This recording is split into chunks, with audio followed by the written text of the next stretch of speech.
Apa urgensinya KPU ini memakai private jet ke Bali? Kemudian yang berikutnya, untuk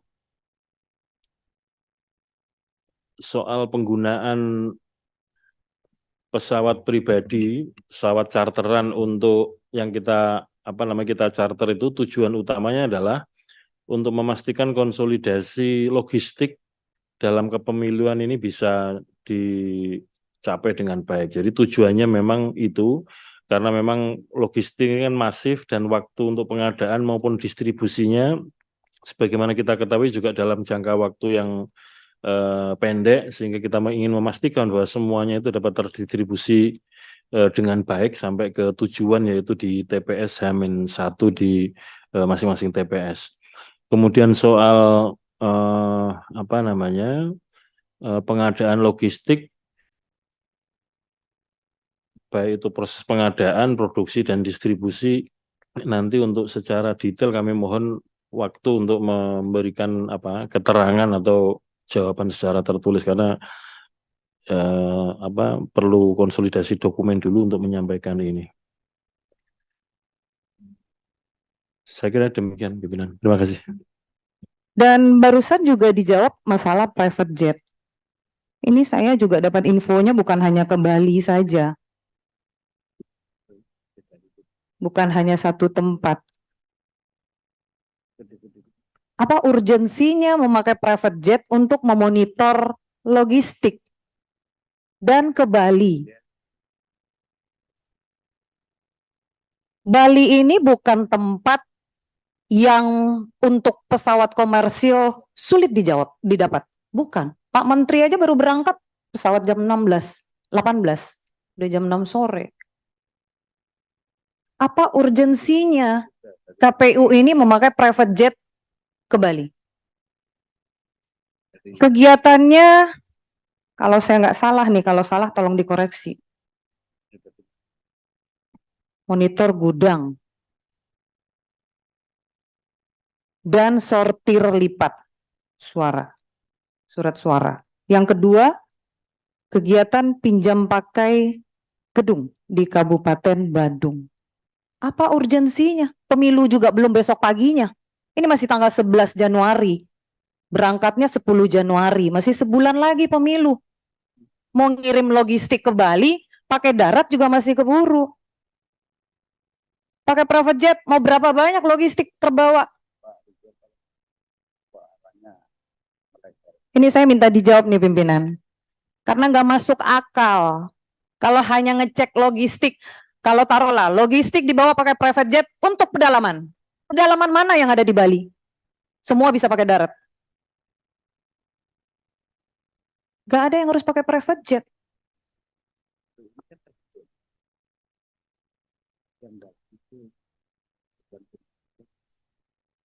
Berikut saya juga tanya, yang PSU Kuala Lumpur, berapa jumlah petugas dari Indonesia yang dibawa ke Kuala Lumpur? Berapa orang jumlahnya? Coba dijawab. Pakai apa perginya? Kenapa harus sebanyak itu yang dibawa? Ini pimpinan juga mungkin belum tahu berapa jumlah yang dibawa.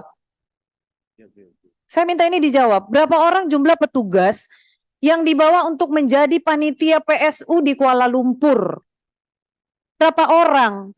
Kenapa harus sebanyak itu yang dibawa? Apakah menggunakan pesawat charter?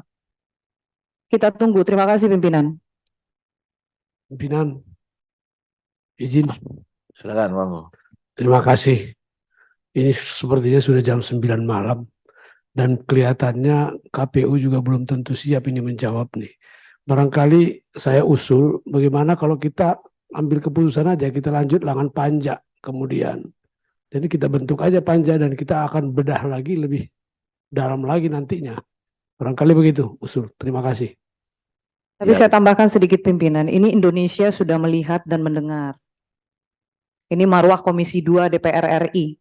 76 triliun yang harus kita pertanggungjawabkan di mata masyarakat Indonesia. Mau sampai pagi, Pak.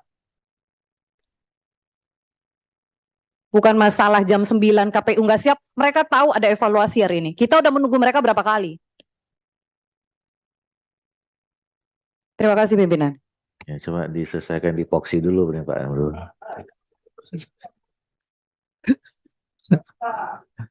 Baik, ya begini.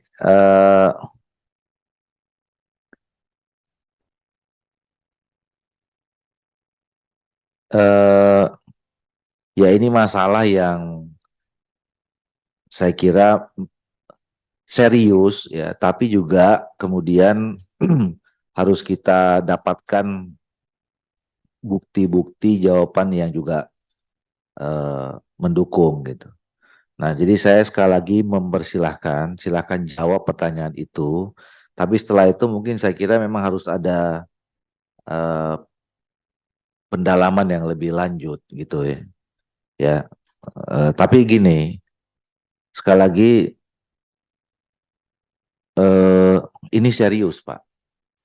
Ya, apa yang disampaikan ini semua ini serius dan memang harus kita tuntaskan supaya juga jangan jadi berita yang ya kalau benar ya harus ada kebenarannya gitu. Nah, kalau dan kemudian mungkin harus ada perbaikan. Nah, jadi ini yang nanti mungkin akan kita tindak lanjuti dengan teman-teman untuk panja gitu. Nah, panja itu nanti urusan internal kita, Pak. Ya, nanti mungkin sekali lagi kita akan rapat internal, kita akan lakukan itu. Silakan sekali lagi saya kasih kesempatan yang terakhir mungkin. Mungkin kalau nggak ketua bisa dibantu komisioner yang lain. Ketua ini kan masih ada yang lain yang menambahkan. Termasuk Ya, ya. saya nanya juga tentang Sirekap. Dari tadi saya tanya Sirekap. Ya, Ini Sirekap mau dipakai nggak di pilkada? Kalau dipakai coba dijelaskan. ya. Mungkin selain Pak Ketua ada yang mau bantu. Terima kasih pimpinan, saya dulu, nanti teman-teman yang akan menambahkan. Pimpinan, sebelum ke KPU saya perlu Silakan. menanggapi sedikit. Tentu rapat kita ini rapat yang bermarwah. Ya, kita selalu menuntut etika. Dan kita juga di sini Komisi 2 harus punya etika. Ya, kalau kita bicara etika tentu dasarnya etika juga. Saya tidak membela siapapun di sini, tetapi kita mendudukkan kata-kata yang betul-betul bisa diterima secara umum dan tidak menjadi bahan mass media ya yang berakhir kepada ketidakbenaran. Jadi kita harus clear dulu. Seperti contoh, tanpa merasa hormat pada kawan-kawan semua, tentang dugem misalnya. Ini kan perlu pembuktian. Ya, perlu pembuktian, terus tentang asusila. Ya, saya di awal itu sangat tidak mau menuntut kepada pihak-pihak yang dimintai untuk menjawab tentang asusila, karena ini kan sudah disidangkan di DKPP. Saya di MKD, Pak. Saya dari periode pertama sampai sekarang di MKD saya. Ya, kalau asusila itu tentu tertutup, tidak bisa dibuka, kan begitu. Ya, jadi tolong juga kita mempunyai etika untuk menuntut jawaban secara beretika juga, supaya jangan menjadi fitnah. Yang ketiga tentang private jet. Ya, tentu ini bisa dijawab oleh KPU. Ya, dijawab tentu dengan dasar yang betul-betul memang ada anggarannya. Ya, mungkin dari logistik. Ya, dan ada tujuannya. Ya, kenapa sampai 3, 4, 10 seperti tadi sampaikan 13? Tentu ada alasannya. Nah, maksud saya supaya sidang ini juga bermarwah, rapat ini bermarwah dan tidak menjadi bahan bully di luar. Ya.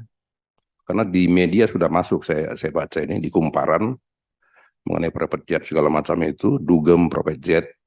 Ini kan bisa merugikan kita semua. Nah, oleh karena itu ya saran saya, kalau hal-hal yang betul-betul sangat privat pribadi, ya sudah tertutup saja. Atau tertulis.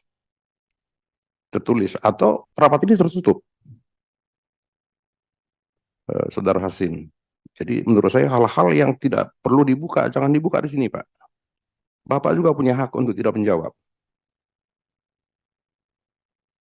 Itu Pak, karena saya khawatir ketika saya keluar ruangan ini akan tanya orang itu Pak. Terus saya jawab apa? Ya, doorstop, saya kejebak di jawaban, itu dipelintir lagi Pak.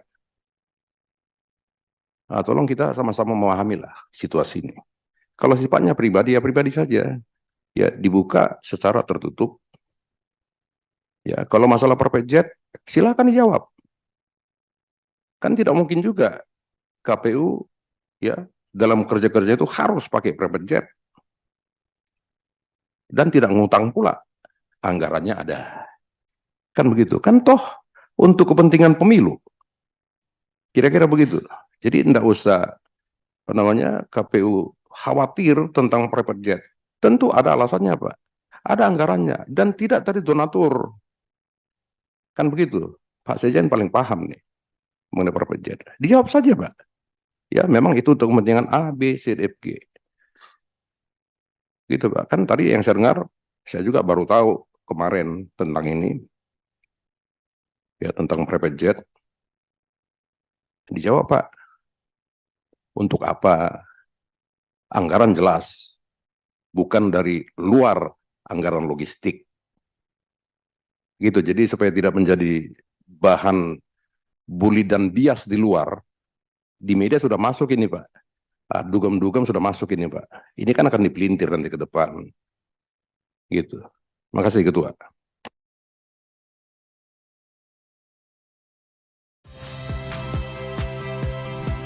Saya Yasir Neneama. Saksikan program-program Kompas TV melalui siaran digital, pay TV, dan media streaming lainnya. Kompas TV, independen, terpercaya.